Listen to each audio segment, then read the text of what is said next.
Iniziamo con i ragazzi convittori e semiconvittori, quindi parliamo di 64 convittori più un centinaio di semiconvittori, proprio perché l'esigenza principale parte da lì, non solo quest'anno, ma anche nello scorso anno scolastico.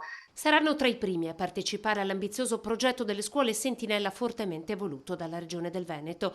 Al Cerletti di Conegliano partiranno prima i convittori, a cui poi seguiranno tutti gli altri studenti per un numero totale di 1400.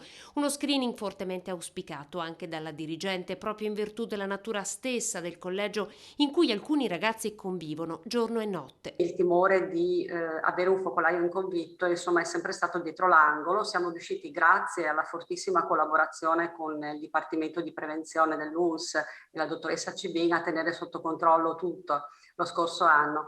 Però diciamo che lo auspicavamo, insomma, questo monitoraggio. La roadmap sarà comunicata in serata al Consiglio di Istituto. Lunedì la distribuzione del consenso informato, la partecipazione allo screening è sempre volontaria.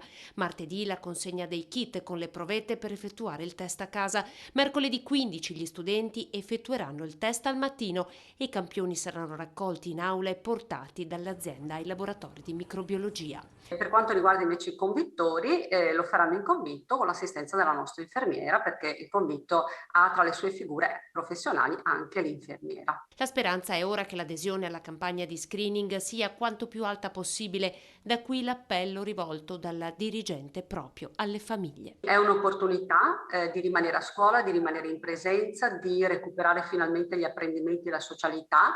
Tra l'altro con un sistema diverso e molto più semplice rispetto ai tamponi, nel senso che sono dei test salivari facili da fare,